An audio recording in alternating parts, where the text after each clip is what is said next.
Well, if you are coming here tonight to talk about climate change, we have a little issue.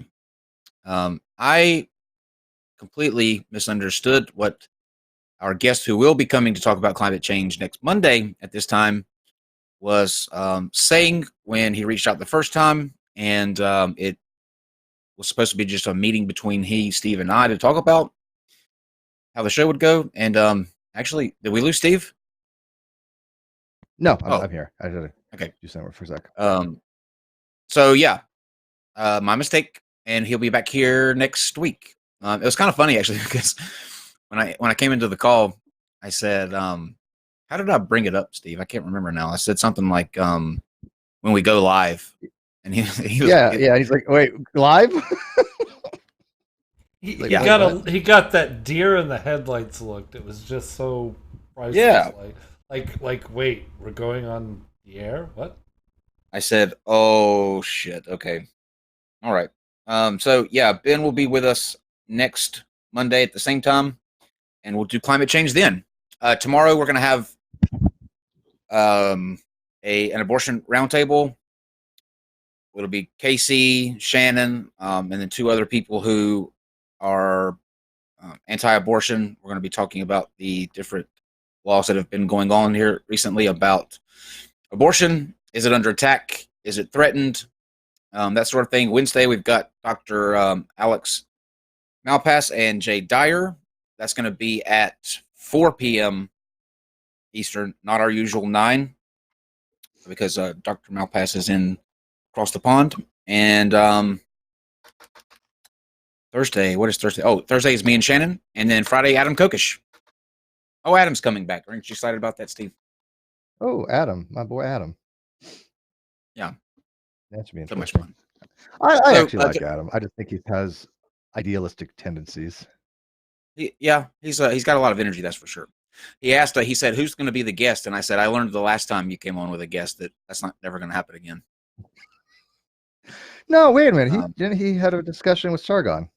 Yeah, but that's what I'm saying. Like, if you have him with somebody else, you'll never get a word in, ever. Oh yeah. That was the quietest Sargon has ever been in his entire life. Well, couldn't get a word in edgewise. That's why. It was. Lucy, I'll be able to keep up with your super chats as we go along tonight, since it's going to be just a laid back, taking your calls. And then first Steve's going to read a letter, but this one says, "I love you, Kyle. I'm the one on Twitter who said Jimmy had better hair, but your hair is better than Cinnamon Toast Crunch. I'm just Jimmy's friend and love him madly, but I love you too." Well, I can forgive you for saying that Jimmy's hair is better than mine, but I cannot forgive you for saying that anything is better than Cinnamon Toast Crunch. That's just going way too far. Try that stuff. You have never tried it? If I have, I certainly don't remember. Stop it. I get the almond stuff, like the like nut and honey, that kind of stuff. That's what I use for cereal. Oh, isn't that what a Southern belle says to their husband when they ask what's wrong? Nothing, honey. After all the cereals that I have tried, Kyle, I have to say Cinnamon Toast Crunch is my favorite. You like it too? I do. I do. All right. I when I go shopping tomorrow, I'll pick some up. I'll try it. How bad could it be? It's like it's like Golden Grams, but better. He also says, for reparations of disappointment, the audience demands shirtless show from Kyle, preferably with an 80s mullet. Well, that's a maybe, but you will be getting a shirtless show from Steve on the 18th of July, because you can thank Josephus for that. So yeah, I was rooting for Tacitus, but that didn't come to fruition. Half people don't understand that joke. But. I know. If you have a disagreement with Steve or I, or you have something that you would like to us to explain, clarify, that sort of thing, those are the calls we're going to take first. We do appreciate the calls about how much you love the show and or me and Steve, but we're going to try to get to the ones where we can dive in and have a really good discussion about. So you can call us at 313-666-7371. The numbers are down below. I had a really good call last night that asked the question. We were talking about dating apps, and they asked, if Schrodinger's cat, check my email, Kyle. How can I? You got to give me your username and password if you want me to check your email. Schrodinger's cat. They asked if somebody has a comment in their dating profile like prefer black people, whites only, that sort of thing. Is that racist? And I said no, it wasn't. What do you think? Yeah, no, I don't think it's racist. I mean, people have preferences, right? I mean, yeah, I got busted for saying that I like certain things, right? So I don't see, but if people want to exclude certain things, I don't find that to be racist. Look, at certain people don't want to date certain things, right? They're more attracted to one thing or another. What is wrong with that? That's at least being honest, right? I don't find anything racist about that whatsoever. I thought they're going to ask you, though, is there a dating code? I thought they're going to ask you, is there some kind of code if I want to only date like a white person? Do I put certain letters in to let people know, or do I have to actually like enumerate it out there? That probably, I'm sure, does exist. I just don't know it. So Steve, you have a let's see. I think I missed Lucy Fur again says, I apologize to Cinnamon Toast Crunch then. Your hair is better than everyone else's aside from Jimmy's. You're still not letting that go, are you, with Jimmy? I can't believe it. I cannot believe it. Somebody has a hair fetish. It's okay, Lucy. I love you anyway. So Steve has a really crazy ex-roommate. And before we start taking your calls, and I see that the lines are starting to fill up now, Steve is going to once again read from the Chronicles of Crazy Ex-Roommates. So this is dated May 18th. It was 2 days ago, from a crazy ex-roommate who was recently just arrested, which I got on video, which is on my channel. I went to a coffee shop that he I guess had been trespassed from before, and so he was right outside when I was there. I was there first. I happen to know the owner and the people that work there, and I told him, I said, is this guy still trespassing me, because I don't want him to come in here, because if there is going to be a problem. And they said no, he shouldn't be outside, and they arrested him. So what he does is he sits outside and he writes letters to both the coffee shop and to us, right? And he's been gone almost about a year now, I guess. He's been evicted. He tried taking us to court. He lost. The judge said, well, you don't even have a case. What the hell are you even thinking? But he continues to write letters, and normally he writes letters on like actual paper. This is what he writes to us now. It's on a little, I don't even know what the hell this is. I guess it's a scrap of paper. And if you can look really closely, so you can see I'm not really making this up. It's mostly double underlined, right? I mean, it's kind of bizarre the way he writes. I mean, can you see that, Dave? That show up? Yep. So everything's like underlined, right? So I'm not going to read the whole letter because it's chock full of crazy, but I'm going to read this part two, because it tells you his mindset, and I want to get your guys' opinion if you haven't heard of my crazy ex-roommate, if you guys think that he's certifiably insane.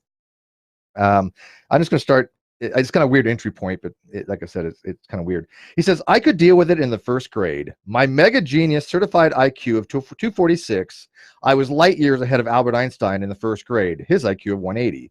My 4 PhDs in finance, medicine, physics, and astrophysics at Yale, Harvard, Princeton at the same time.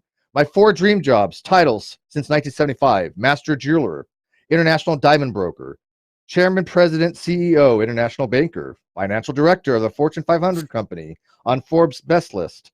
Then Captain Michael, well, I'm not going to read his last name for legal reasons.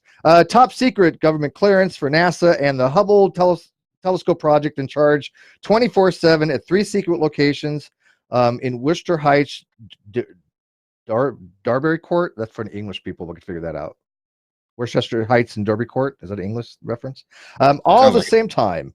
Yeah, sounds like it, doesn't it? I spent over $10 million on my parents, never paid back, in Westport, Connecticut, at Campo Beach, boat on my $1 million yachts. I handed Paul Newman $100,000 in cash, all 100s, Ben Franklin's, for his charity. But now I still have an injury from my 100,000 series BMW 9 series, and he continues. I'm not even joking here, people. He continues it on a priority mail thingy here. This is what he writes on. So this is he wrote on the back of that. That's okay. Epic. He said, when someone hit me from behind while driving my new BMW 7 Series with only 120 miles on it, my 18-speed mountain bike with 2 flat tires, broken glass, is in public storage. So how will I get that back to where we live? Well, I'm not going to say. Walk. I look like Henry Cavill. Is that your last name, Superman? Henry Cavill. Henry Cavill. Hey, Cavill.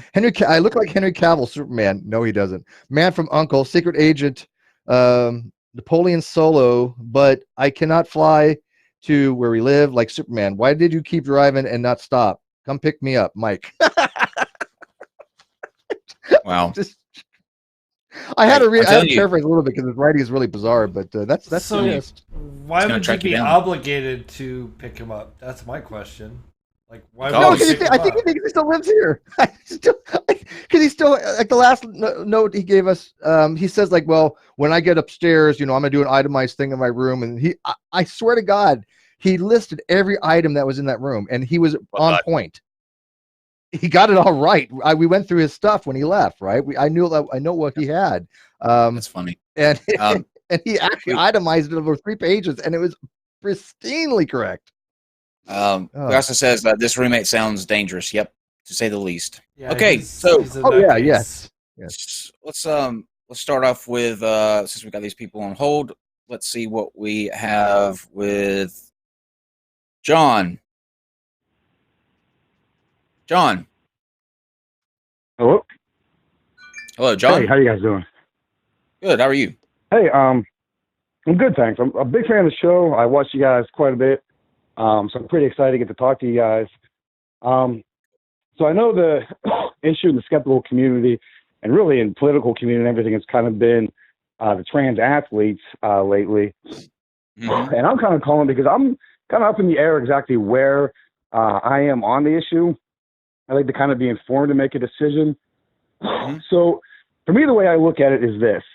If you can transition and be able to take these hormones and not actually have a competitive advantage, then I don't see any reason why to stop anybody from doing that.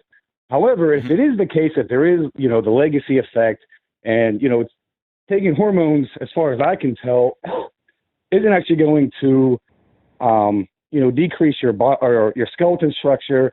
Your hips are still going to be, the hips that the guys has, and that definitely gives you a big advantage with running. Mm-hmm. So I understand kind of your muscle mass isn't going to be the same. You're going to be, you're not going to be able to build as much muscle mass. However, if there still is a competitive advantage, I think it's unfair that they be able to, have that advantage over people who wouldn't have that advantage. So I guess my really kind of question is, am I wrong on that? Is there actually not an advantage? Or is that advantage just not really negligible, or it is negligible or not really noticeable? Or, kind of how can you guys clarify that up for me? I don't know honestly if we can, because I don't think that there's just enough science back on it yet, and that's why I tend to I don't make a decision either way, because I don't think that there's enough information back to determine which one of those would be the case. I've seen both sides say, or side with one of those options that you've just put forth, but I don't think it's smart to rush to any sort of conclusion right now, because it's just such a new problem. And here's another thing. Let me say that sure. Asking that question, if you ask the question, is it fair for this to happen? And we don't have sort of the solid, evidence back yet that it's the case one way or the other. The worst thing you can do is to call that person asking that question something like they're transphobic, and that's where the rift lies in today. Asking questions doesn't make you transphobic, especially when the questions don't have solid answers back yet. Right. I think I'm on the same position as you are, to where, my emotional response is to say, I want everything to be fair. I want people to be able to compete. I want people to be able to feel accepted. So that's my emotional response of, I want to let them, if all things being equal, you know what I mean? But if all things aren't equal, then it's kind of like my sense of fairness and, to the other people involved in this, is it really fair for them if they do have a competitive advantage? So I guess I was kind of hoping you guys would have a more clear answer, but I think we're kind of in agreement in that there isn't really a clear answer right now. So I guess the thing is, I'm happy, you guys are kind of on the side of, let's slow a roll with, I think you guys are even talking something about, calling everybody a Nazi and, calling anybody a transphobe, it doesn't do anything if you're just calling people randomly it, and it kind of loses its actual, effect on the people who actually are being transphobic. Because there are people on this side who are saying they don't want these people to compete. I think it's more from a bigoted angle of they just feel uncomfortable with this as something that's being part of our society now. And those people, I think, are being transphobic. But if you start calling people out randomly who are just honestly saying, look, I don't know, and if it is this way, then it shouldn't be, but I don't know if it is that way, there's a conversation there to be had, I think. Yeah, there's data to be had. The data's not all there yet. That's why I think the questions are fine to ask, and I think people want to ask these questions. I just don't know if there's any definitive answers yet. I think that it's an ongoing thing, and as you said, people are inquisitive, and these things are in the news, and people will ask honest questions, and it's all about your intent. If you have a question that you ask with honest inquiry, that's fine. I've learned a lot. I've asked my friends, certain questions I probably would never have even thought of to ask anybody else. Right. But I was curious. I had honest intent, and they answered me quite honestly. Right. And I was like, okay, I may not have to agree or disagree, but at least it makes sense. I got an answer out of it, and, it's better than what I knew before. Right. But I think that the data is still not quite there yet. But I agree with you that the people that are vilified for asking questions, they're going after the wrong crowd on that. Mm-hmm. Right. Because if it is an open question, it needs to be talked about. And like you said, the data needs to be looked at. And we need to kind of come to, like I said, set our emotions aside of what we want to be and figure out what should be based upon the facts and based upon a good conversation of what is the most fair thing. And that's kind of another interesting question is if it does come out to be there is a disadvantage, it's still kind of a bummer for the people who do want to compete. Well, how do we enable it for them to be able to have a chance? And that's why I think, this is kind of just an off the top thing, but I think if we find more things that can be co-ed where it doesn't really matter, what sex or what gender you are, like things like American Ninja Warrior, where they have both male and female compete on the same course. You're not competing against somebody who's a different gender or different sex. You're competing against yourself in the course.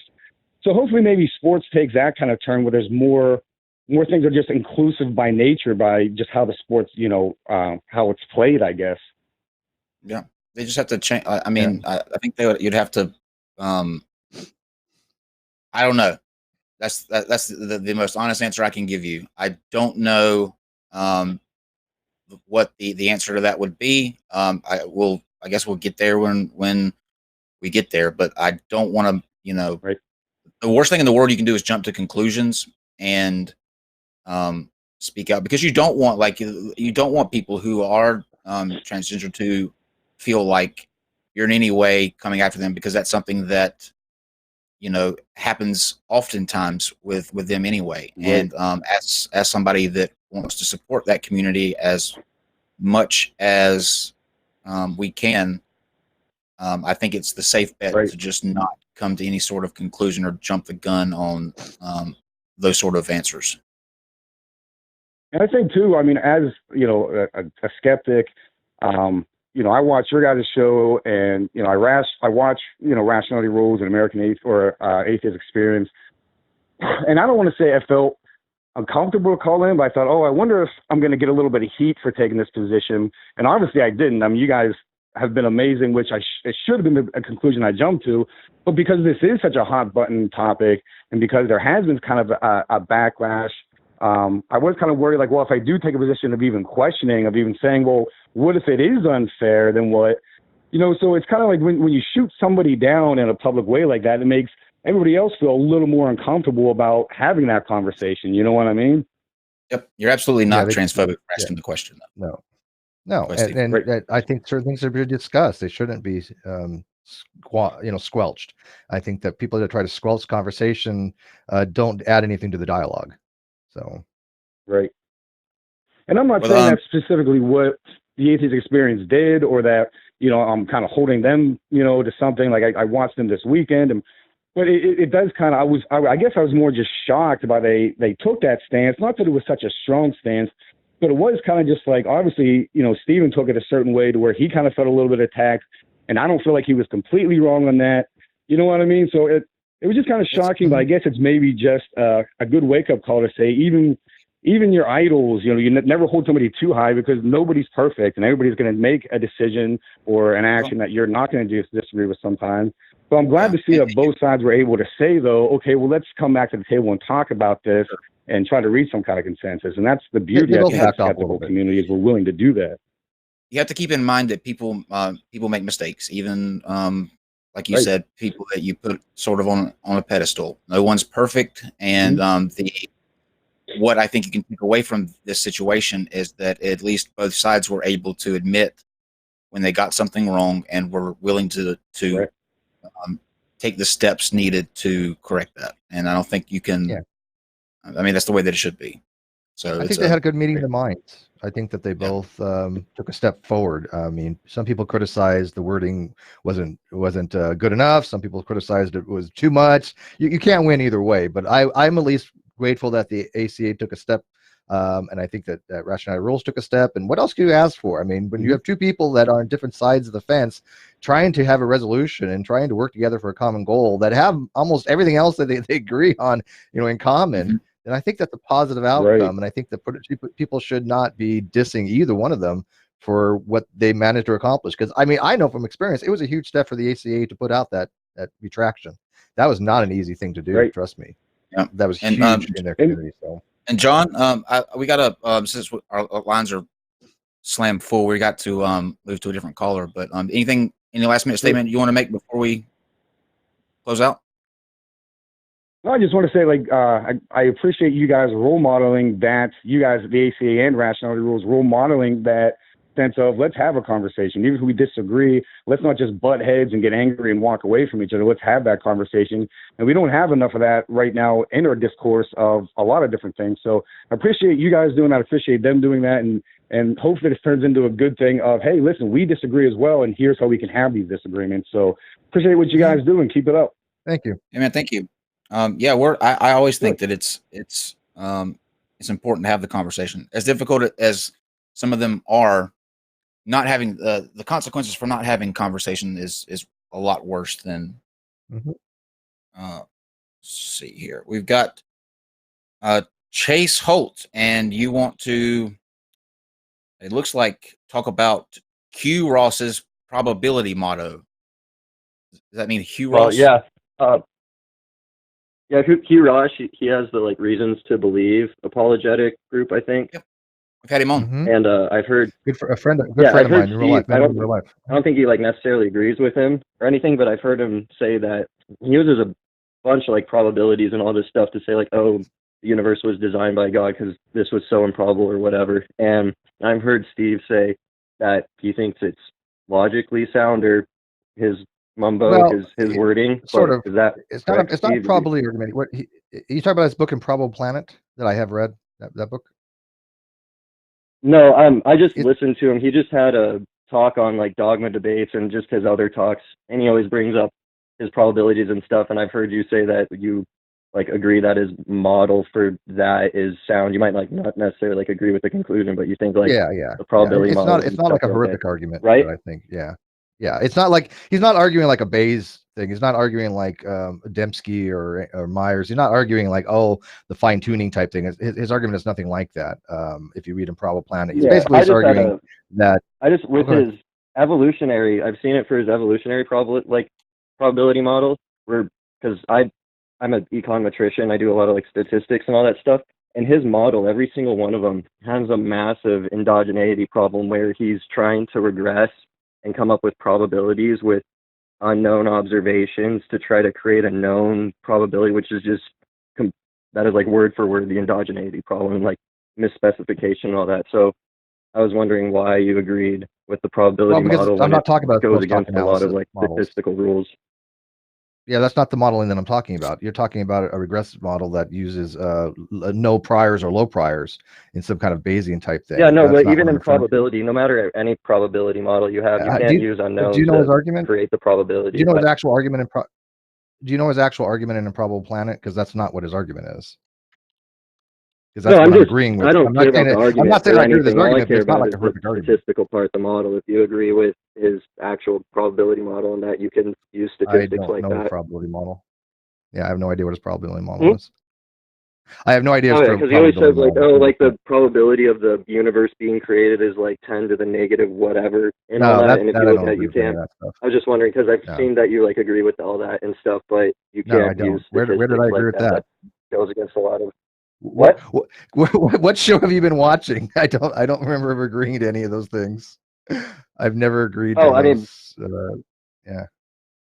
Oh, I've just heard. I don't know what show it was, but you've like talked about Hugh Ross, and you said, "Oh yeah, I agree with like him saying the universe is like this improbable, but you don't agree that that means a god, but you agree with like him saying everything is so improbable and life is improbable and all this stuff."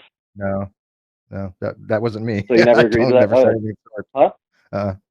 I've never said anything of the sort. I only agreed. I didn't, like I said, I didn't agree with this argument. I didn't think it was a horrific argument, and that was our argument from Improbable Planet. But if you don't want to discuss Improbable Planet, it wasn't an argument from like a statistical probability model. It was an argument that there has been 5 major things in history and time points in history. There was a cataclysmic event that should have wiped out all life, or at least the vast majority of life. And each time life seemed to make strides and come back, and even come to the point where we have intelligent creatures nowadays. If it wasn't for like the Chicxulub, whatever freaking meteor that hit Central America at 65 million years ago, I mean, that was a huge catastrophic event. There was some also some volcanic activity that was required. There was also some heavy bombardment in the late heavy bombardment period that he talks about.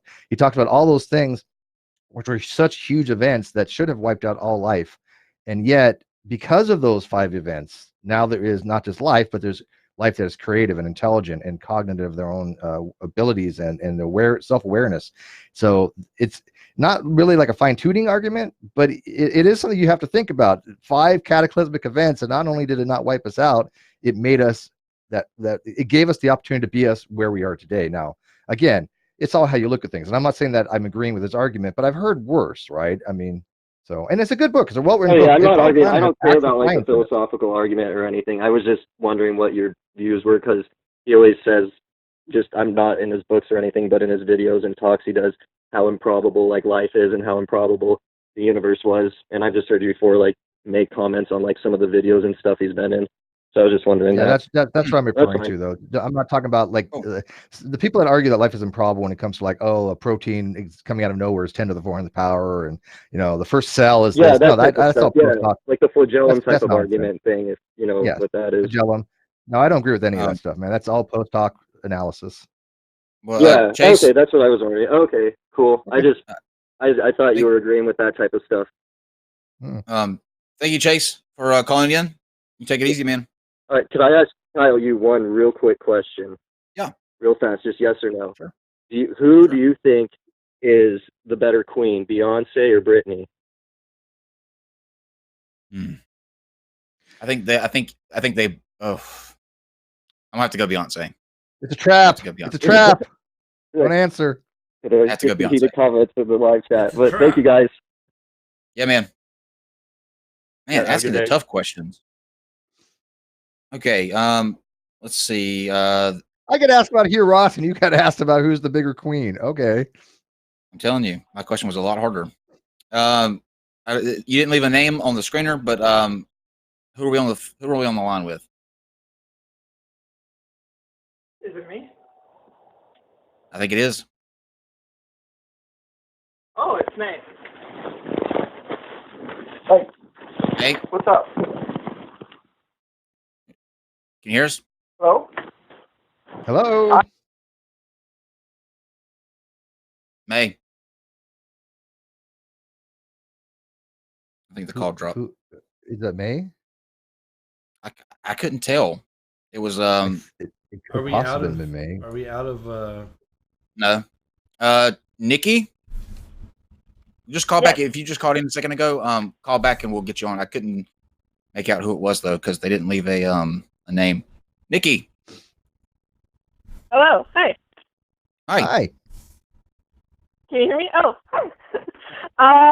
So I don't really have anything to like argue about or anything. I actually just wanted to know your guys's like your favorite conspiracy theory, or like one that's like outworldly that you would like totally believe or something. Sorry, I'm like really nervous. Again. One that I would be completely. I think aliens exist. I don't think that they're like little green men that fly in spaceships, but okay, a conspiracy that I actually believe. I believe that there is something to the JFK conspiracy. I don't think that is how the government said that it went down, and so that would be the one that I have that I would subscribe to. Steve? I'm going to probably go with the United States probably has some type of weapon that is not very conventional, such as along the lines of weaponizing weather manipulation, earthquakes, or electromagnetic pulse. I think that we have something in our arsenal that's pretty unconventional that uses, natural phenomenon or something to cause destruction to our enemies. I think that's completely plausible. Mm-hmm. Oh, interesting. What's yours? Well, I mean, I like that. Along with that, I like Jilly's idea that our moods determine whether or not the weather changes. That weird thing that she believes. I like that one. Or a mood? Oh, but no, I don't believe it's like a psychic thing. I don't believe like we can will a hurricane or something like that. I don't think it's like that much on that scale. But I mean, I think that, for example, even if it wasn't like certain technology, I think we know if we nuke a certain like seismic line or something, we can do some damage over here. If we do something over here, we can cause damage somewhere else. I think we have a lot more control over. If we really had to go annihilate an enemy, I think it'd be a far more efficient than just like piling with nukes. I think we would have technology that people didn't know about prior to. But I can't discuss that because I had classified. Yeah, I think a lot of the. I can't get into that. I really did have classified clearance, by the way. Yeah, I think a lot of the UFOs that we see are just like experiments from like other countries. I don't know. I think that would just be super interesting. We found out that all of it was just like experiments. Yeah. Could be. I think there's all kind of that stuff like that goes on that we don't know about. Steve knows about it, but well, I mean, I just know firsthand that the government has lied. I mean, we had a junket come out, a press release saying that we were doing one operation and we were doing something completely different, which was relating to chemical weapons. So, yeah, nerve gas. Wow. So I know from experience that they're not going to put out exactly what we're doing in the military. It just doesn't happen. I've seen it happen because we're like going, no, that's not what we're doing. Terrifying. We're not. They're like, oh, the USS Truxton is going to be doing law enforcement operations over here. Well, no, not the case.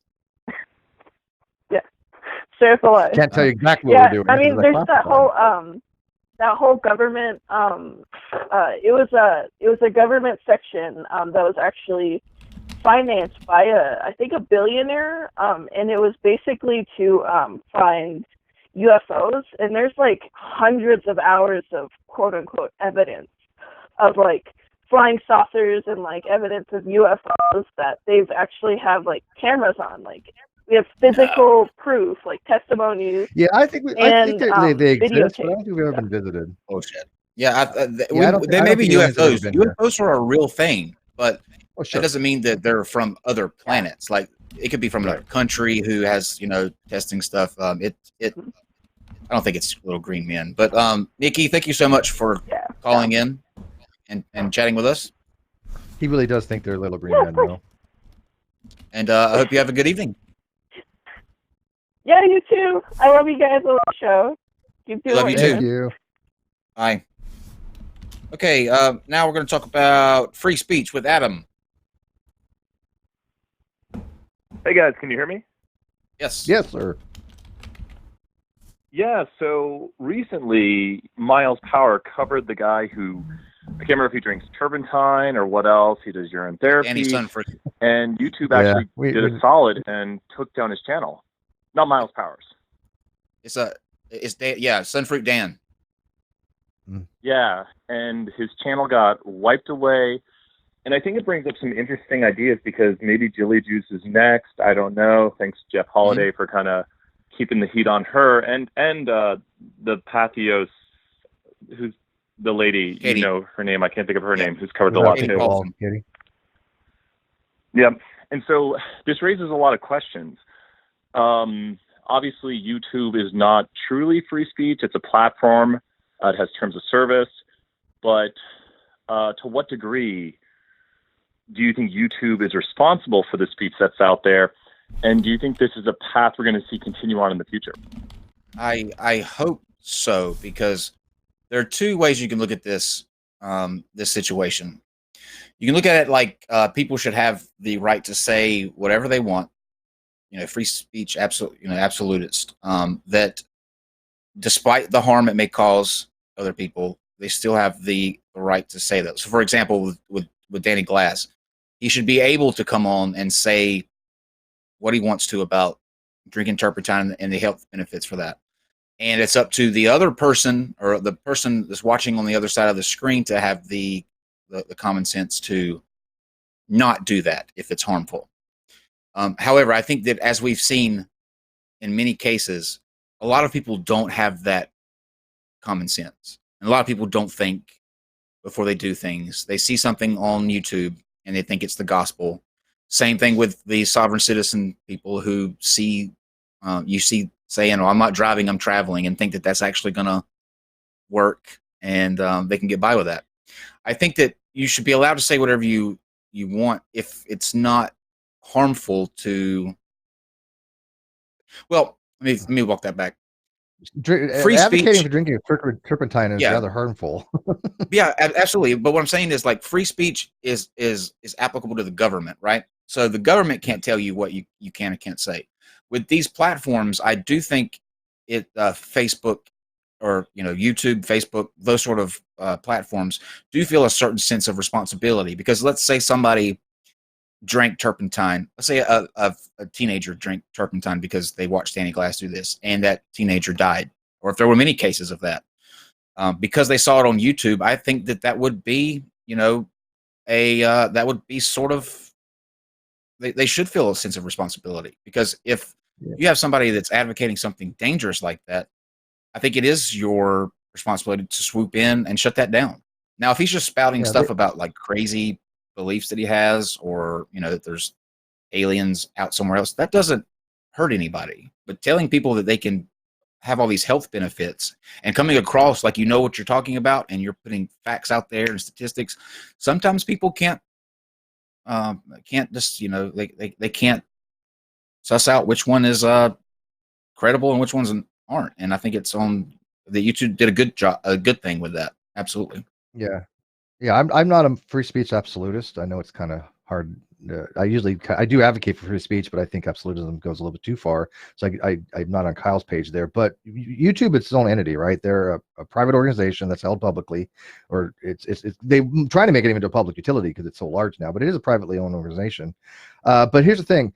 I think they do have a culpability when they allow certain videos on their channel. They have a moral and ethical duty to make sure that people are not putting out videos that are going to cause harm, that have a potential to cause harm, whether that be physical or even mental. When you have people putting out there that, hey, you should go eat a Tide Pod or drink turpentine, or things with like burning your skin with compressed air and all this other stuff I've seen. Kids watch these things, right? And I just don't think that is applicable to what YouTube should have on their channel. If it's something that we know is going to harm or has the potential to cause harm, then I think absolutely YouTube has a right. I mean, they have a right to put anything they want on or take anything they want off. But I think they have a moral obligation and duty to not allow that stuff on there. That's not a free speech issue to me. And I think things even like flat Earth, I don't think something should be that allowed. The reason being is when the data is so overwhelmingly clear, when there's something that is so abundantly to be the case, such as the Earth being round, then anything on YouTube that even goes against that is clearly going to be incorrect. I mean, it's not a matter of if somebody has a different opinion. It's not a matter of somebody has a wild scientific discovery. It is they're putting out gross misinformation. And I think that an entity such as YouTube does have some kind of ethical considerations to what they have on their channel. Now, do I think that has a potential for harm? Possibly good channels, yes, but hopefully that they don't go too far on that, because I've seen where they've actually gone after channels that shouldn't have been gone after. But do I think they should take those ones down, like drinking turpentine? Yeah, I got no problem with that. I just thought of something while we were talking about this, because I was taking in everything, kind of augmenting my view. And what rose up to my mind is kind of newspapers of years past. Like, what if a newspaper, because everyone's kind of their own publicist now, they're their own reporter. You know, you see a lot of independent people, you know, Kyle Kalinske, all these other people who are rising up and doing their own reporting and being like, hey, come listen to me. And that's what these people like Danny are telling people, like, hey, listen to me. I'm a health professional, which he has no degrees. So right, and that's dangerous. Do what? That's dangerous. I think what when they have, it's very dangerous. And I think they don't have. He commands some authority when he has a YouTube channel with hundreds of thousands of people, maybe. And I think what we really need, this is a call, like we need a lot of younger people in government, nothing against older people, but people who understand the internet and it's like, hey, this is the way we disseminate information now. It used to be newspapers, then it was, you know, the evening news, and now the dissemination of information. So what culpability would we put onto a newspaper in the 1950s spreading false information? In the 1990s, what culpability would we put on a news channel spreading false information? So in the 2020s, we're almost at, you know, what culpability do we put on these people broadcasting themselves on the internet spreading false information? And to what extent can we show it's false? And I think this is a big discussion we have to have because I really feel it's only going to get worse. I mean, anti-vax is just the, well, I feel like I'm quoting the Joker. He's just the beginning. And YouTube and these social media platforms have every right to take the action they feel necessary. Now, whether or not that's what they ought to do is a completely different story. But if they don't like the sweater that I'm wearing right now and they want to boot me off, they can absolutely do that. That's their right because, you know, it's their platform. And so I think that's a good question that you asked because a lot of people conflate the two. They think that if you're taking somebody off of YouTube, that's somehow inhibiting their First Amendment freedom of speech, and it's not at all. It has nothing to do with the First Amendment or anything, and it's just frustrating when people conflate those two things. Right. I agree. Yeah, exactly right. Thank you guys for your thoughts on this. Yeah, man. Yep. Thanks for calling. Yeah, the free speech is so you can give grievances to the government without fear of reprisal. You can have grievances addressed. It's not that you can say whatever the hell you want on YouTube. You turned off my ability to leave a comment. How dare you step on my First You're Amendment censoring right? my free speech. What's wrong with you? Oh, it's like shut the fuck up. Hi, Sandra. So I could go on your video and put my comment on your video. How's it going? Hi, Sandra. Good. Is this Sandra? Hi, Sandring. Oh, it's a Sandring. Hey, Sandring. Hey. What's up, buddy? So you wanted to know if we're going to be united or divided as we go. What do you mean? Yeah, it seems like even from just a little while ago, a few years ago, 5 years or so ago, it seems like more and more discourse between people is shutting down. People are polarizing to one side or the other and not really wanting to talk to each other. I get attacked personally when I try to make an argument. Instead of somebody taking issue with my argument, they're like, oh, you're just a fascist Nazi and you deserve to be killed. Trump supporter. You're a Trump supporter. How do you, Here's the thing with that. Yeah. Here's the thing with that. This is what you need to people need to take away from the schism that's going on now. There are people that love to argue for the sake of arguing. There are people who are fine with being dishonest, are fine with throwing labels out, are fine with saying that people are something that they're not. We've seen that. We've seen that here when I myself was called homophobic. That is a true thing that happened. That's not me being funny. That's a true thing that happened. And you really got to take a step back and think. Now, most of the stuff that's going on now are coming from a few loud people that don't care about what the truth is. If somebody is really the way that they say they are, we'll take the transphobic thing again. That word has been thrown about by so many people in the past couple of weeks. People were calling Rationality Rules that, Steve that. There was a list put out with a bunch of our names on it. People like Rachel Oates and Jimmy and Vice Rhino and genetically modified skeptic. Shannon? Yeah. Shannon. People who have been nothing but allies to the LGBTQ plus community. I myself was on that list, and I'm a member of that community.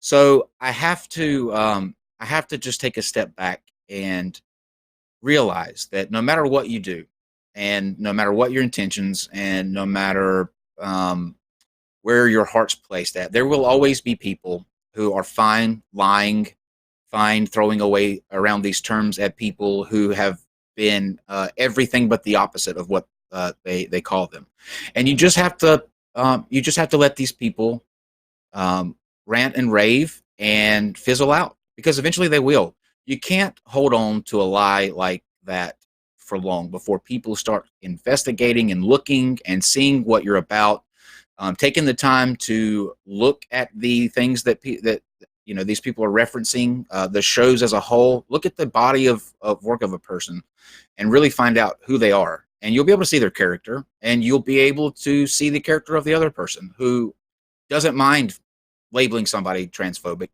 who absolutely clearly isn't. It's a retaliation for people not being as outraged at something as they demand that you are. And I won't alter, my path.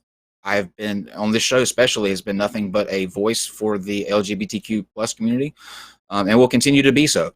And I won't let people who try to, divide or sow disagreement that explodes into dividing, a community. It won't happen. We're too strong for that. We've got too much work to do, and you just have to roll your eyes at the people that do this sort of stuff. So you just think it'll burn itself out, and we'll actually eventually start talking to each other again? Yeah, absolutely. That's hopefully, but what happens is when one thing burns out, another thing crops up, right? They always seem to find something to ping on. Sure.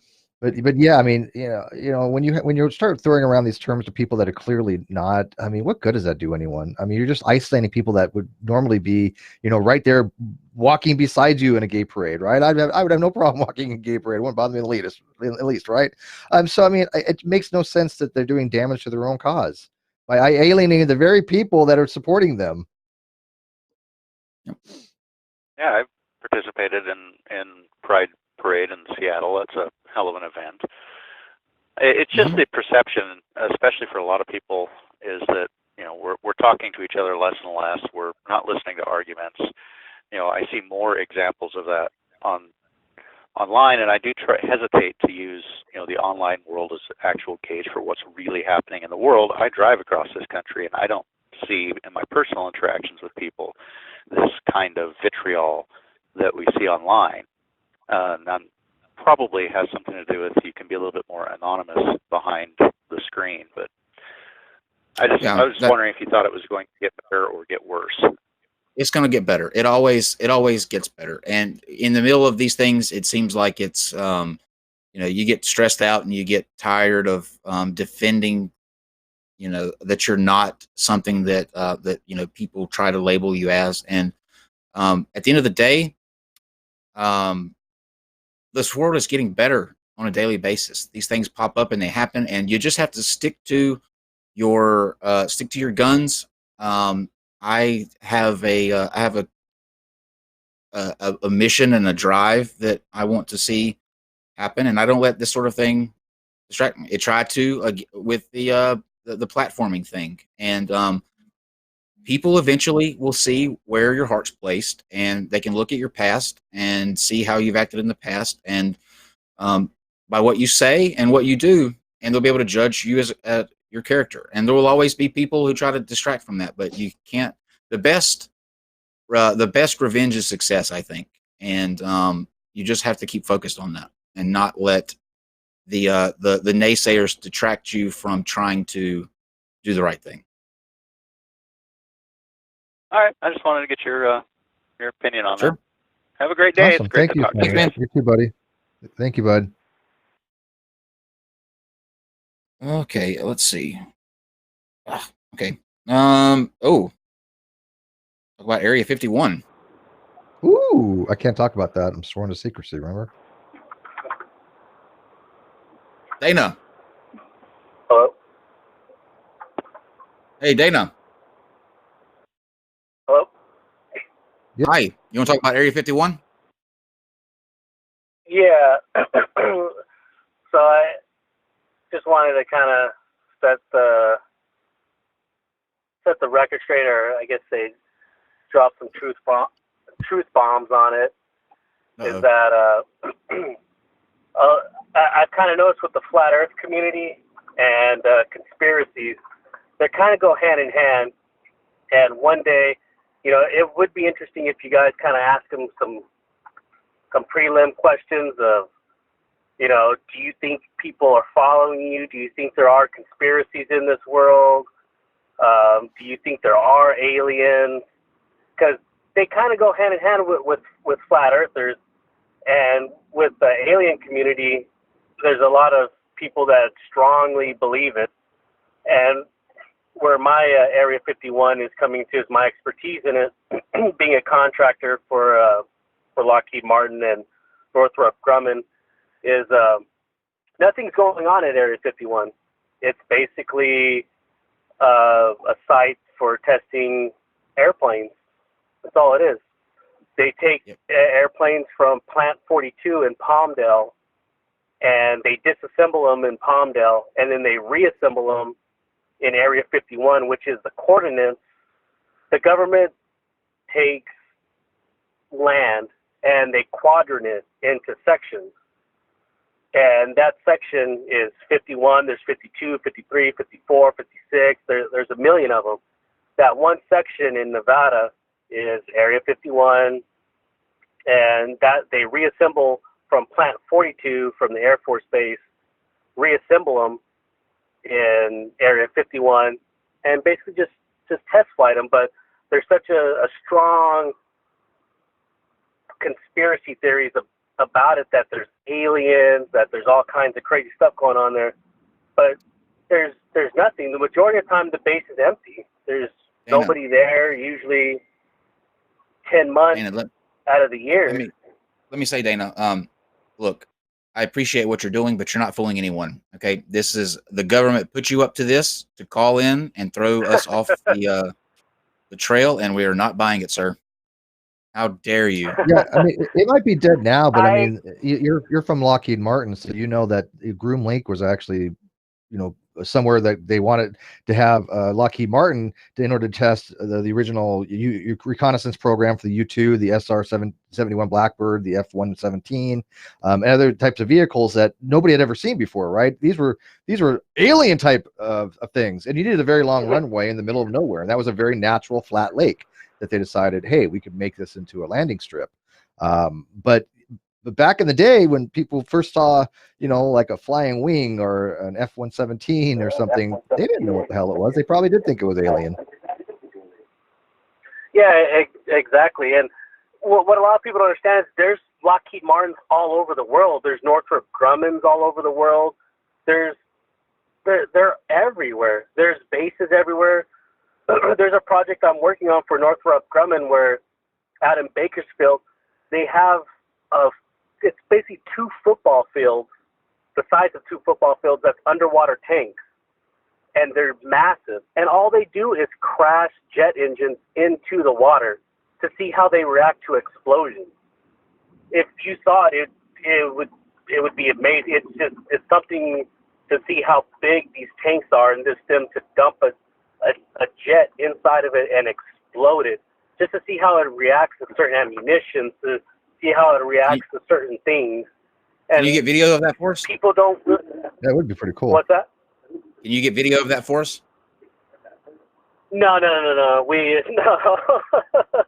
No, there's definitely none of that going on.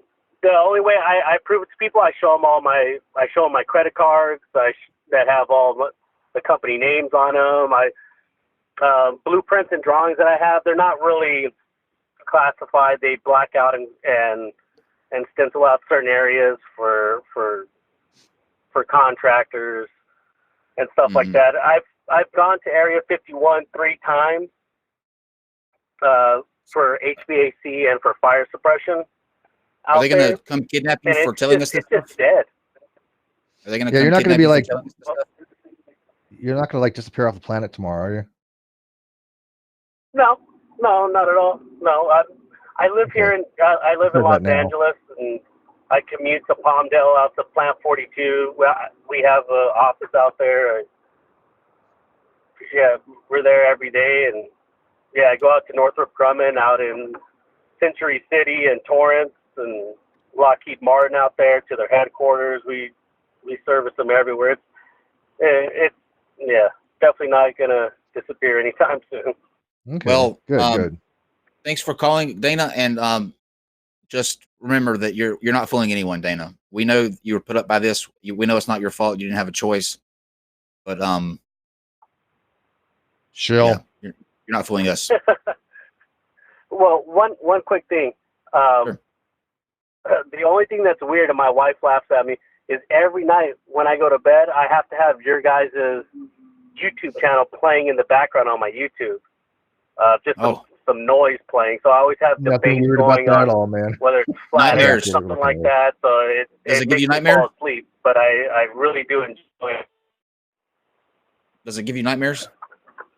So is he saying that No, we bore not at him all. to It actually death makes and me. he goes to It sleep? actually makes me debate a lot of people about stuff that I really have no interest in, or dogging a fight like about religion or flat Earth. Like I could care less about it, but I'm seeing myself kind of engage more people into this, even though I still don't understand. And maybe Steve could explain to me, like explaining something to a child, if you would, a kind. Like when Aaron, is trying to explain that to Kent about a kind, that it really blows over my head, like the difference between a kind. Because when I tell people, like, yeah, there's, that's a kind of a monkey, or that's a kind of this or that. But I know that. Have you seen Prophet of Zod's video? It's not a kind. Have you seen Prophet of Zod's video on this? Whose video? Prophet of Zod. No, I haven't. No, Okay, I haven't. look for that right after you close out of here, because he does a video on this. It's called Windows and Doors, and it will explain the best way to sort of shut that argument down. Okay. But thanks, Dana. All right, thank you. Mm-hmm. Sorry, bye. Bye. Sorry, I'm trying to tell the Raging Atheist that I don't really like the fact that Skyout's a cunt, but Skyout said he doesn't apparently like the fact that I'm gay.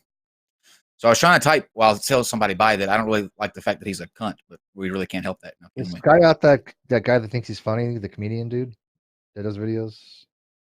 I think we watched one of his. Have we ever talked to Skyout? I don't think we've talked No, to but I think I watched one of his videos the other day on the Geek Room. I think they had a Skyout video. He was trying to be funny. It wasn't coming across. Well, now I don't like the fact that he's not very memorable. A comedian? That's what I'll say. Yeah. Okay. Now we're going to go to Dan. Hi, Dan. You're on the air with Kyle and Steve.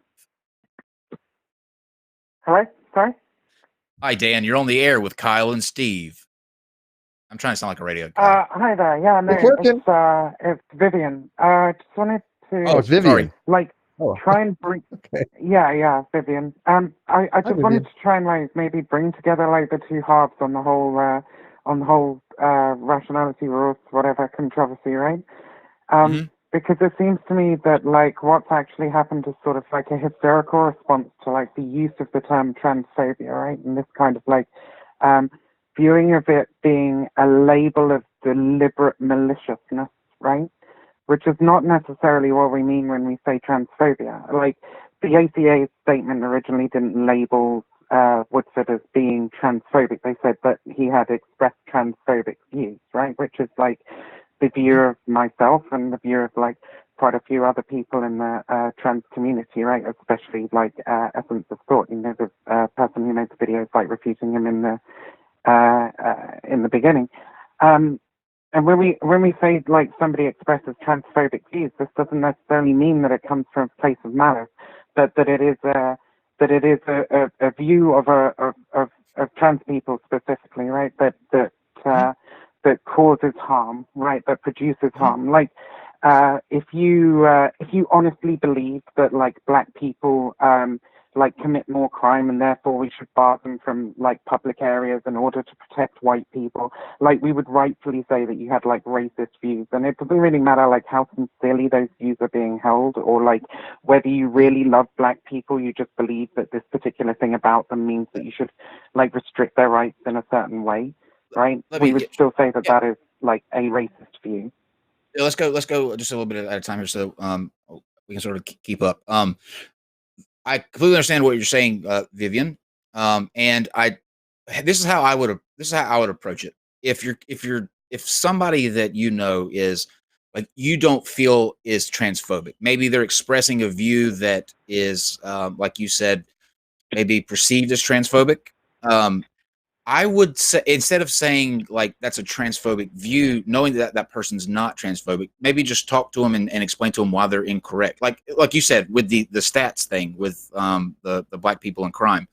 I wouldn't say that somebody that's saying that, if I knew them and I knew that this person absolutely wasn't racist, I wouldn't say that they have a that's a racist viewpoint. I would just show them why they're incorrect. I think it's the issue is with that term, that word, transphobic, and when it's thrown at, even if you're not intentionally labeling that person as transphobic, like you're just wanting to say they have a transphobic view. What happened when the ACA? You're correct. What happened with the ACA when they released their statement? Even though it didn't call Woodford transphobic, they were saying he expressed transphobic views.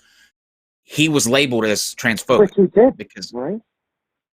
Like, you're right. They did say that. If you're a better example is probably like, you know, with the debate around like gay people and gay marriage and all that sort of thing, right? When people argue against restricting gay marriage or abortion of children by gay couples, right? Because they say things like, you know, gay people can't raise a child properly, or gay people aren't like safe around children or whatever. It really doesn't matter what the intent behind their views is. Like that is still homophobia, right?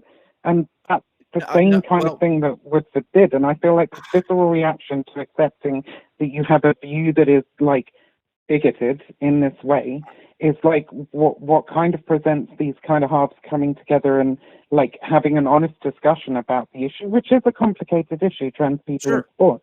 But I don't think that I would say that that's that kind of conversation, because it just turns into like an attempt to like portray oneself as a martyr. You know, I don't think that really I unhelpful. would say that person's view with the gay marriage thing. I don't think that I would say that person's view, like if again, it's intent is everything for me. I think that if that person was coming and asking questions, or they were coming from a place that I knew wasn't homophobic, I couldn't say that it was homophobic. It's just somebody that's incorrect and should be sort of steered towards the correct information. I think, like I said a second ago, even though I may understand where it's coming from.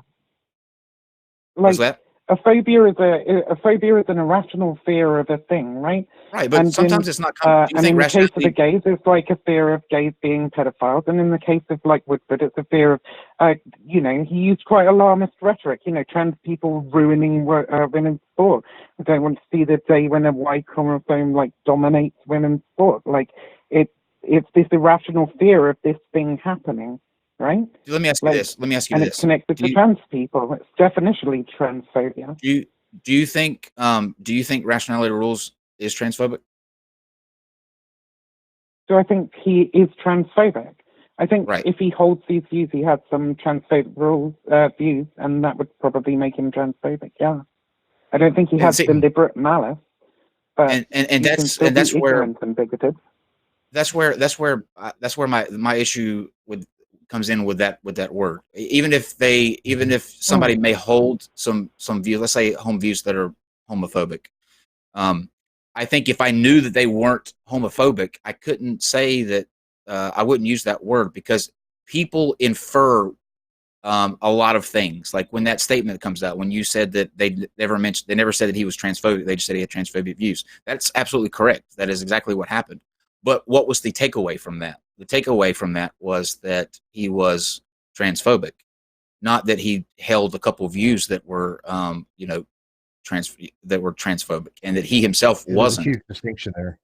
Yeah, and so that's I don't think there is. I think if you have views that are transphobic, views that are bigoted, views that are like homophobic, you are at that time being a bigot of some kind. Like whether this comes from a place of like hate or not is like irrelevant to the harm it does. But this is precisely my point. The point that I made at the start of the call, right, is that like these two sides are using different definitions of this word transphobia, right? And the critics of Woodford are saying that his views are like definitionally transphobic because this is the way that they are false and how they cause harm. And the proponents of Woodford are saying, how could you possibly call him transphobic when there's no malice? So I feel like both sides are like talking past each other because they're not addressing what each other are saying. The malice part. Let me ask you this, because I do agree and tend to everything. Rational Rules came out with a video just the other day. Did you watch that video? It was like 5 minutes long. I've seen his apology video, yeah. Oh, yes, wait, that one. Now, here's the way I look at intent. A person who's transphobic is not going to make that kind of video. A person who's transphobic is going to go and just continue to try to bash and try to be bigoted toward a particular group, right? You don't see people capitulating and saying, look, I made some errors in my video, which I think by now everybody agrees there was errors in that video. There's some things that are hyperbolic. There was a discussion to be had that was completely overshadowed by those things, right? But he was willing to listen to people. He was willing to do a mea culpa that I didn't get the science right, because I personally, at the end, I think the science is inconclusive right now, which some people have called that transphobic, right? Because I think that the science is inclusive. But he was willing to at least talk to people about it, right? And he was at least willing to make a video. That is not the action of somebody you want to label as transphobic. That is not your enemy. Right. Right, no, and I don't think it is about being an enemy. It's about saying, if we just remove the word transphobia from the situation, right, and instead we say something like, you have some very wrong views that are harmful to a particular group of people, right? Which is essentially what I would understand to be transphobia, but obviously we're using different definitions of that word here, right? I think so too. If we just say that, the intent of saying these views are transphobic is not to say you're a horrible person. It's to say that these views are bad and maybe you should reassess them. Right, and I get that, and I agree with you that it's used differently, very much so. But you got to look at it from our point of view, right? Yeah, exactly. The people that are not in your circles, that don't really have that kind of terminology. I'm aware that terminology exists, right? I mean, I've had conversations with Brittany on this very thing, and she explains that they in the more liberal type of communities, they are much more apologetic. They're much more sensitive. They're much more cognitive of the words they use, and even some of the terminologies they use between each other. It doesn't really have any codification yet. It's still being worked out, right? But at least they are aware that the way they use words like transphobic is not quite the way that what the outside is perceiving. But what's happening is when you use that label to label somebody like Rational Rules, all these people that don't understand you using it maybe differently in your way, they're seeing you stigmatize him. They're seeing you try to put him as somebody opposed to you, as an enemy, and it's divisive. It doesn't do anybody any good to use that kind of terminology outside of the community that you're in. Can you at least agree with that? Does that make sense? Right. I mean, because that's what we see. This is essentially exactly what I've been saying from the start, right? That we're both working with different definitions, and we don't realize the definitions that other people are working with, which is like the whole point of my call is to say, this is the definition that we are working with, and maybe we can think about the terminology we use in the conversation, but that maybe you guys can also understand that this is not our original contention, right? We're not saying Woodford is malicious, right? Woodford is hateful. We're saying Woodford has poor views that are harmful to trans people. I completely agree with you there. And even I understand that wasn't, using that sort of language wasn't the intention, or the result wasn't the intention. And this is just a case of people being on different pages, but hopefully with conversations like this, we can start towards I don't think there's a lot of malice or ill intent with like somebody like yourself. I don't hear any malice in your what you're saying, right? I don't feel like you're trying to go after somebody. I don't feel like you're trying to be attacking somebody. But other people will use that term in that type of way. It's a weaponized usage. So, but you're very much correct. I do believe very strongly that you and other people use that term quite differently than other people, and there's a disconnect there. Sure. I think this is like a problem with media, right? Because generally when you report on somebody being bigoted or whatever in some way, it's right. It's the Phelps family with their God hates F words. I don't know if I can say that on your show, but God hates gay people signs, right? And stuff like that. It's the most extreme examples of of bigotry and hatred in like the Western world, at least. And you know, we recognize that there are like differing degrees of like transphobia and homophobia and stuff, which maybe if you're not particularly acquainted with trying to tackle these issues, you just sort of like, as soon as you hear the word homophobia, you think of the Westboro Baptist Church, right? And as soon as you think of racism, you think of the KKK, right? But you know, there are levels of these things that we still recognize as being racist, still recognize as being transphobic or whatever. But like we can talk about the terminology, but I think it's really important for like maybe these two sides to just sort of like I mean, I don't know if Essence, who is doing the videos and stuff, is gonna change their mind on whether what Woodford said was transphobic, right? Because that is the definition that they're working with. But maybe on your side and Woodford and whatever, maybe to reach out and say, look, I understand you're not attributing malice to me with this word, you know?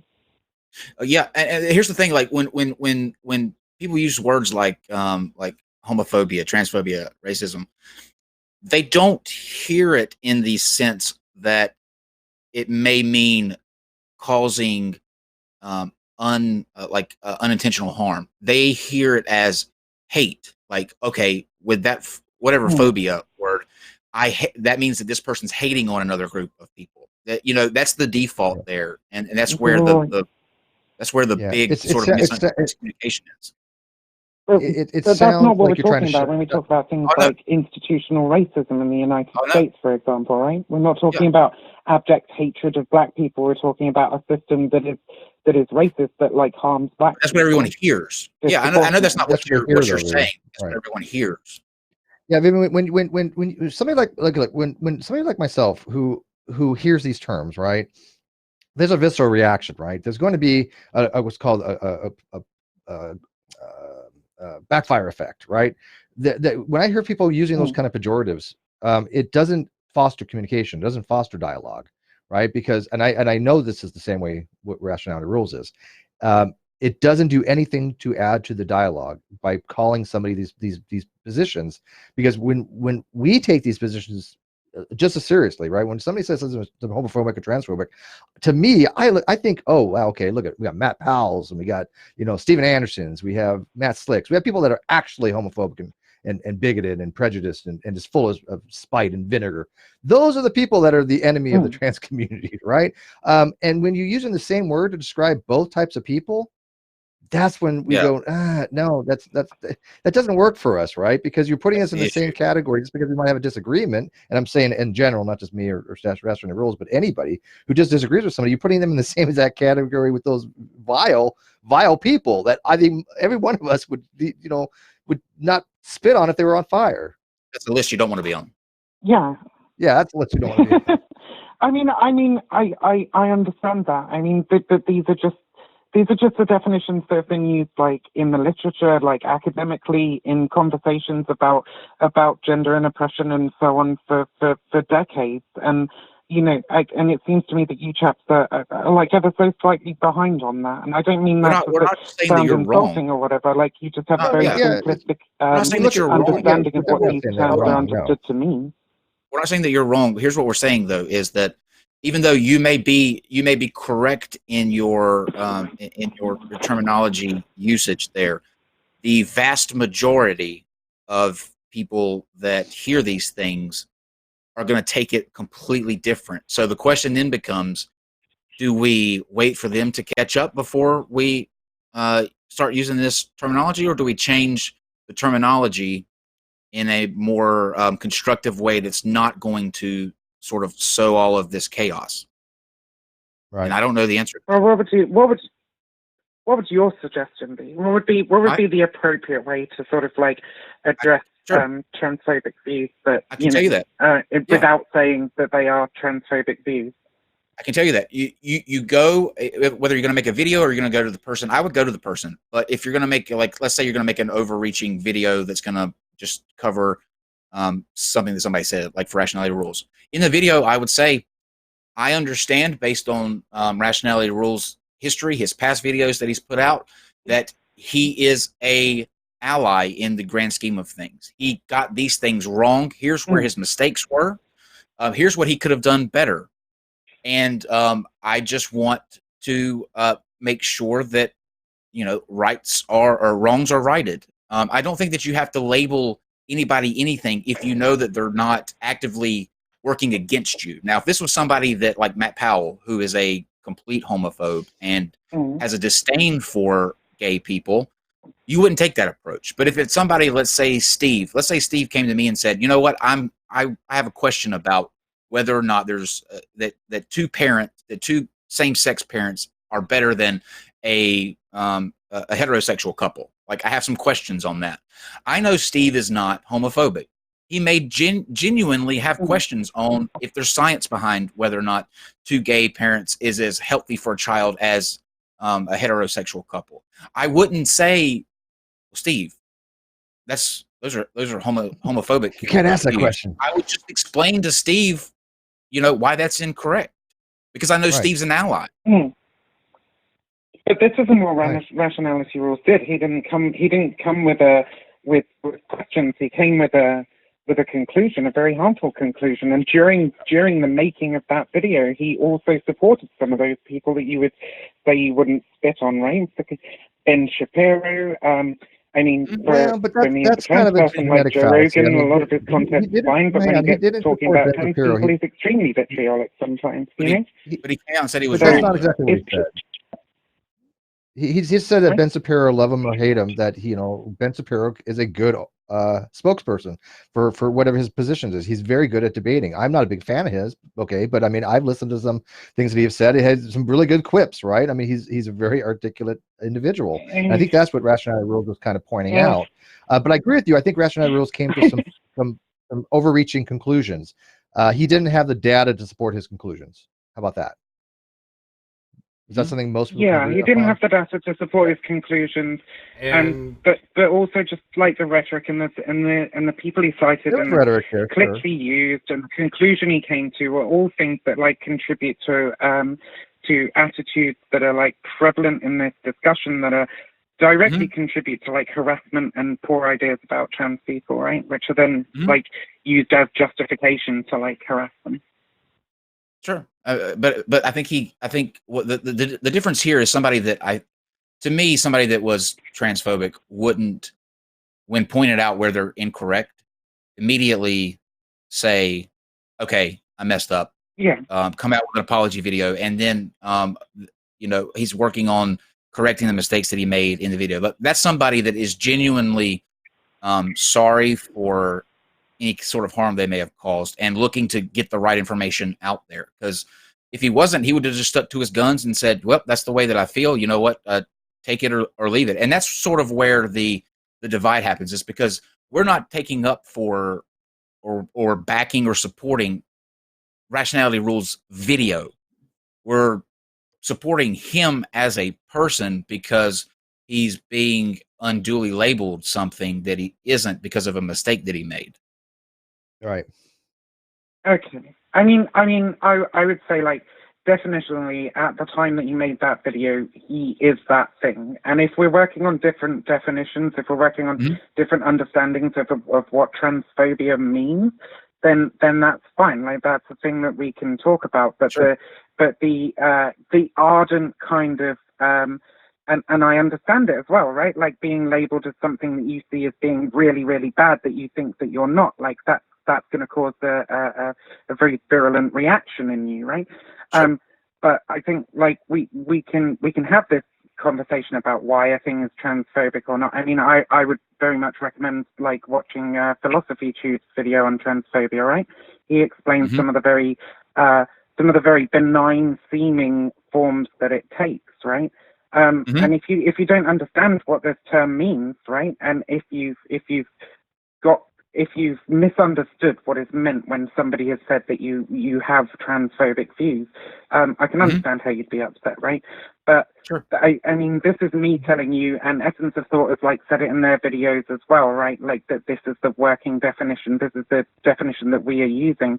And I suppose I really think like now's the time when you can say, right, well, if you're not using that definition, what do you mean when you call me transphobic? And like, how can we move forward from here? Because like, I don't like seeing splits in the secular community at all, you know. And really, the only reason to say that Woodford has transphobic views is to try and get him to change those views and to move forward as a community that's like inclusive for everybody, right? That nobody feels like, you know, excluded. Yeah, which he was doing, right? Yeah, that's what we're working towards, and that's why, like, I think it's important to keep that goal in mind and not to let this crack an entire community because of now. If he was sticking to his guns and to his video and not willing to budge, it'd be a completely different story right now. But all we're saying is that, you know, the guy made a couple of mistakes. Let him fix those. He's apologized. There's no need to sort of this crusade to crucify him like seems to be going on.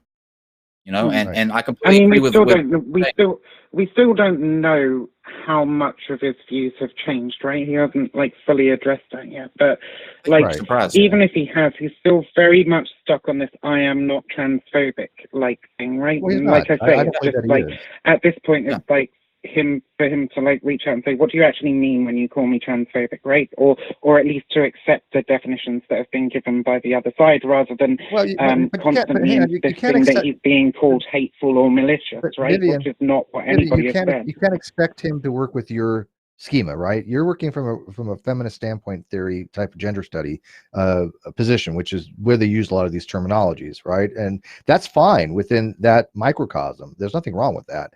But you can't just go, oh, I want everybody else to use these terminologies.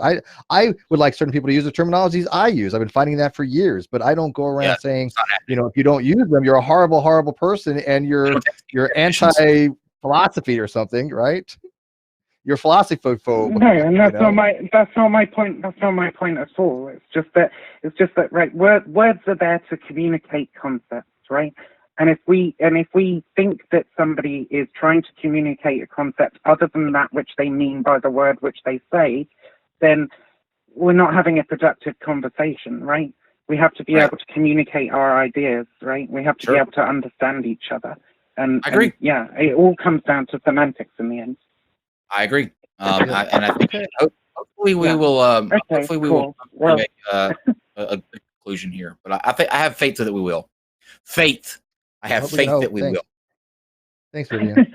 I really hope have so. faith. I really hope so. Anyway, thank you, Vivian. It was a pleasure to talk to you. Have a good night. Okay, so that's gonna be it for the calls. The balance on here, because we have to as people are on here and it's accruing minutes and stuff like that.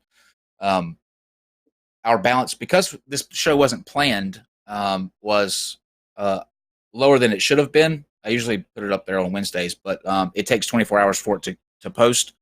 So even though I uploaded some more on there, it won't be there till tomorrow anyway. So there are 38 cents left on there now.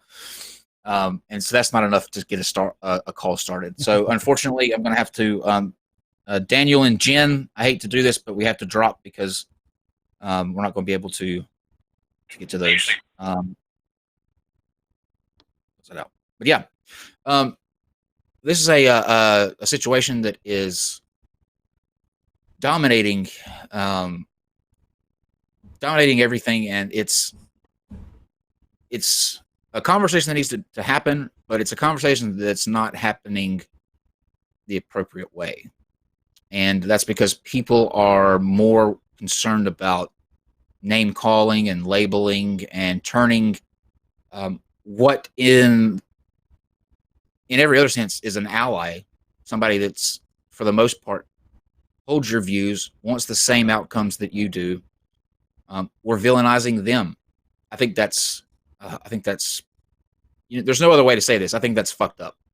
There's no proper term to say for that. It's just it's fucked up. And it doesn't do anybody any good. Either side that gets something out of that. Nothing. And it doesn't. There's no win. And it doesn't do anything but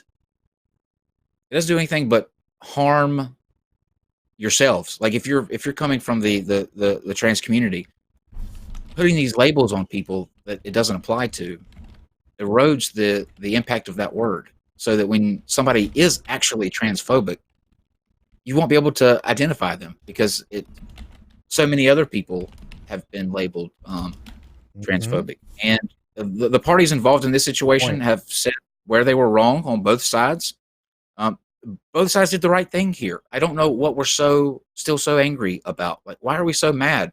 Both sides did wrong. Both sides admitted they did wrong, and both sides pointed out how they were going to do better and that they wanted to do better. And isn't that what we as critical thinkers and as skeptics, and don't we expect that of people? Like, look at the scientific method, or how science works. It's something, you lay out something and you work towards a situation to disprove that. And if you can't, you can't. Go ahead. Because when you have two groups that are so diametrically opposite as they were, right? I mean, I don't think you could find a situation where you could have anything more opposed when you had rationality rules in the ACA. But like Shannon even asked me, what would you like to see happen? And I enumerated what I'd like to see happen, and that pretty much happened. I can't complain, right? I mean, we're mostly modern when it comes to that regard, right? We're looking for that. Let's have a conversation. Let's see what we can find that we agree with, what we disagree with, and what we can change. And that's exactly what they did. And yet you still have people on polar ends, and this is on both sides of those communities. I guarantee you right now, there are people in the ACA very high up in that organization that are not happy with the ACA right now and have said so. A few of them have actually said on air that they didn't agree with the decision to kind of put in a retraction. And then you have also people that thought rationality rules shouldn't have conceded as much as he did. I'm right there in the middle. I'm like, look, you can find fault with anybody, anytime, for any reason. What good does that do? I think that they came together. They both took steps in the right direction. You can argue it wasn't enough. You can argue it was too much. But the point is, it was still two people from person and organization from very different perspectives coming together to try to at least reconcile things. Yeah. What else do they fucking want, people? What more can we ask? What else do you want? I mean, these are both I would consider as a member of the LGBTQ community. They're both allies to this community. They both have done things to sort of to stomp on the discrimination and the just this is not how this should go the way that it's going. And disagree does not mean divide. I keep saying that. Disagree does not mean divide. Disagree does not mean divide. And we're letting a situation, we're spending time having to defend ourselves against these labels that don't apply to us by people who shouldn't be speaking for entire communities anyway. We're having to defend that. It takes away from the time that we could spend doing other things. Like infighting, that's wasted energy. Why can't we get back to the theists? I bet they're having a heyday with this atheist civil war. Oh, yes, they are. Oh, of course they are. They're like, oh, look at the atheist community rip themselves apart. Now, look at, I mean, I got my issues with the atheist community as well, but I know they do. I know they do a lot of good stuff, and I don't want to see them torn apart. I just want to see them get better at stuff. But I'd rather have a conversation with them than say, oh, well, they're anti this or anti that or this. I mean, that doesn't do anybody any good. Yeah. So, and free speech does not include making fun of my sweater. Just FYI. Not included. It's in the Constitution somewhere. All the bridges. It's like build more bridges. I don't know what you mean by burning all the bridges, David McGinnis. Nobody's burnt a bridge. And if people think that there's a bridge being burnt here, they need to stay on the other side of that pond anyway. That's what I would say. I don't know who's burning bridges. Okay, let me pull up super Well, there chats. have been people that burned some bridges long ago when they We're, decided to go we're their not own burning route. bridges. But no, They can burn not at their. all. No, it's other people that have decided to go a route that for whatever reason they thought was the morally high road to do, which to me was the very moral low road. But whatever. Let them burn them. Sweaterphobia. Thank you. Sweaterphobia. We're both wearing sweaters, and we've got people are tripping. Okay, so let's see here. We've got Brian Shannon says at Kyle and at Steve, sleepy white noise machines. Awesome. Kuyasa, I wonder if the women I've dated feel like myself right now when I use to talk about history. Speed of sound. This RR thing reminds me of Eve Psych Rage. A paper will hit a political hot button. Then instead of addressing it rationally, it becomes venomous. I say again, I think I see a lot of parallels with this word transphobic and the word atheist in regards to the arbitrary definitions. Probably same with the word misogyny. Too much politicalization. Mark Beiser, you gets can't. thrown around a lot too. Mark Beiser, you can't be a nonconformist if you don't drink coffee. I don't drink coffee. I drink Makes coffee. me crazy. Coffee. And then Arn Rorvik says sometimes Norwegian insomnia is a blessing. Love you guys. We love you too, and thank you for commenting on. I think literally you have commented on every video. I recognized your Jesus face. No, Who? Arn Rorvik. Arn Rorvik. Comments Oh, on every video. Yeah. Yeah. Of course. Yeah. He's been around forever and a day. He has the buddy Jesus. Yeah. He's always got something nice to everything. say. I don't know how he does it. How he finds time. Yeah. Always good something comments nice. though. Yep. Okay. If you have any questions in the chat, you can tag me real quick, and I'll answer them for you. Other than that, we're going to start to wind down and close out. Steve, do you have any anything? No, this was good. This was a good call-in thing. I really enjoy it. I have the call-in thing where I do some philosophy stuff on like my channel, and then on this we get to talk about all kinds of stuff. And I like when people just call in and you never know what they're going to ask, and you just answer questions. I find it to be one of the best forms of free discourse out there. So thank you guys for calling in. Yep. Appreciate it a lot. I'm impressed by the caliber of people that call in too. They great questions. Have all been fantastic, even the ones that disagree with us. My favorite. And, Dogma 20 years ago today at the NonSequitur. What does that mean? Divine disbelief. Oh, that's the traitor anyway. What does Dogma 20 years ago today mean? Divine disbelief. RP says the movie. Oh, Dogma was 20 years ago. Really? Holy cow! Has it been that long? That's one of my favorite all-time movies. Actually, I thought that movie was brilliant. DPR, the DRP. Sorry, I'm used to saying DPR Jones. DRP podcast, which David Worley says. Do you think Steve is an atheist? Yes, I have said this on many occasions. I do think Steve is an atheist. I think anyone that doesn't have a belief not shy about that.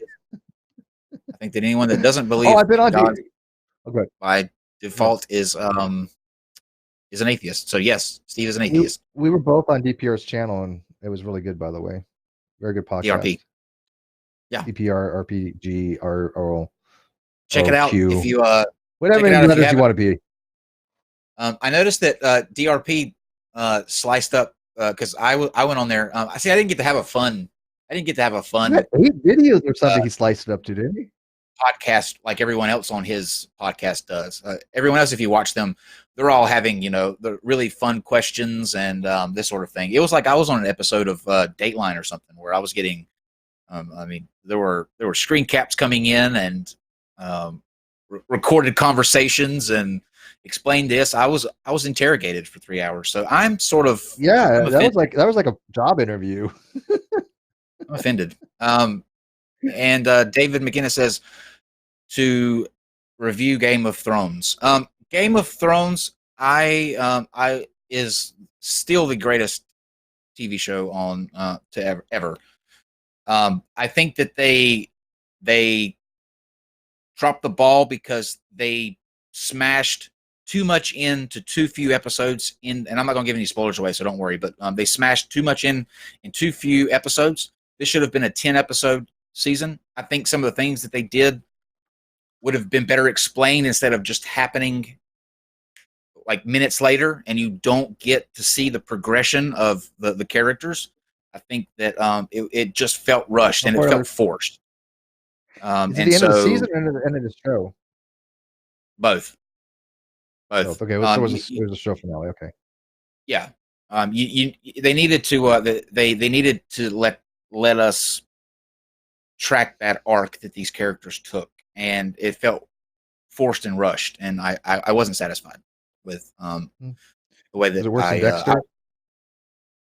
Oh no, nothing's worse than. I mean, the way that it ended was a fine ending. Don't get me wrong. The way that it ended was fine. I mean, it was actually great. It was a good ending for me, and I know that may not be very popular, but I think it was a great ending. If they would have just took the time to get me there. That's a fair. I mean, I haven't watched it, and maybe I will watch one of these days. I told you I would, but I mean, there's nothing worse than the Dexter series finale. That was one of the greatest blunders in the history of TV. Yeah, it just Breaking Bad has that crown due to this season.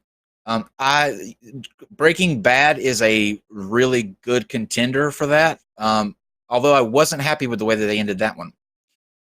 Did you see the alternate ending? No, it's on YouTube. So.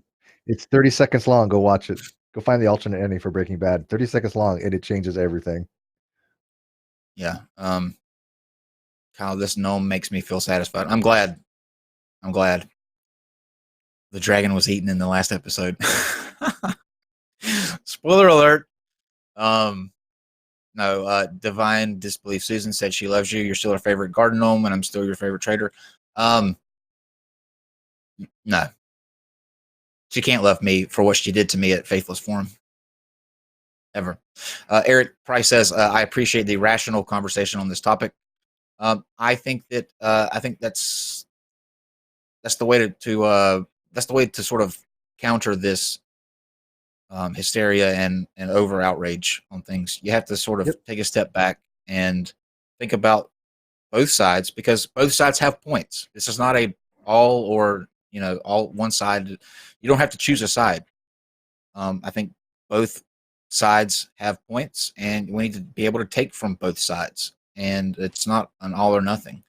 Saka account. Do you think people making theistic arguments as an explanation understand how any argument that appeals to the supernatural lacks any exploratory virtue? No, not at all.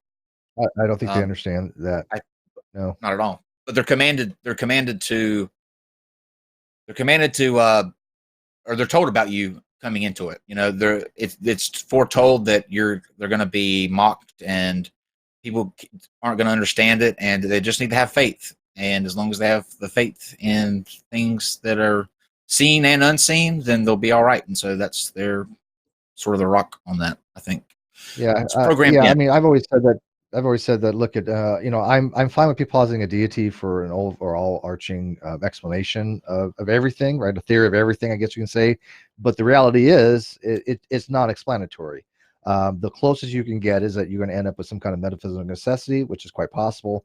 If you want to call it metaphysical necessity God, that's perfectly fine to do so. There's something logical about that.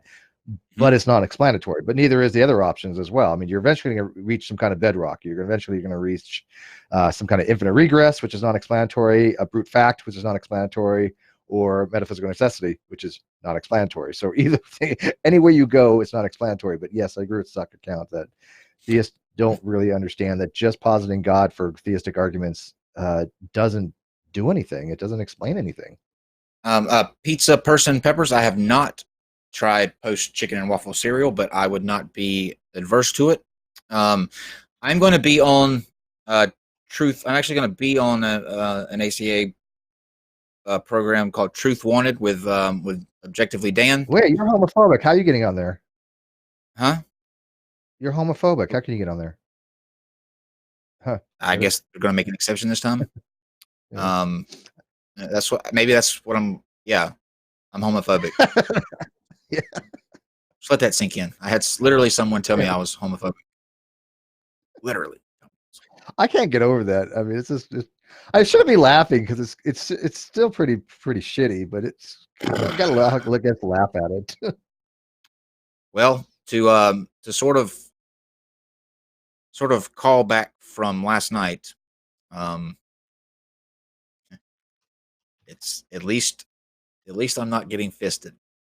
I'll just say that. And people who watched last night's episode will know exactly what I'm talking about there. Did I tell you that, Steve? I don't remember. Refresh. Okay. I'll tell you off. I'll tell you off. It's too long of a story. Tell me later. Okay. Yeah. Okay. So yeah, tomorrow we're going to be having an abortion roundtable. We'll be talking about the different sort of legislative events that are going on with abortion. We'll have all episodes. We'll have all sides represented. We have somebody that is completely pro-choice, somebody that's completely pro-life, somebody that is that believes that you should have the choice, but that themselves are pro-life, and we're going to have not a controversial talk at all tomorrow, because that's not what we do here. We don't talk about controversial things. We shun them.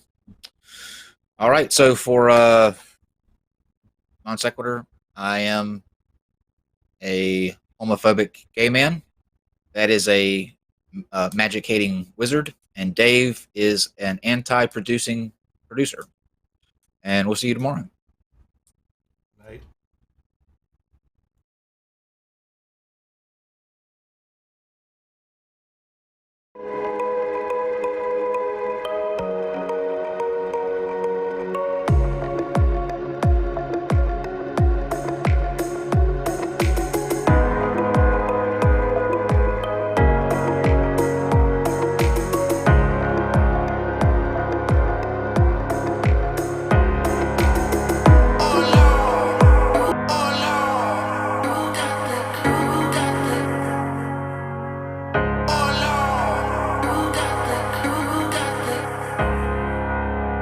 Oh Lord, who got the clue?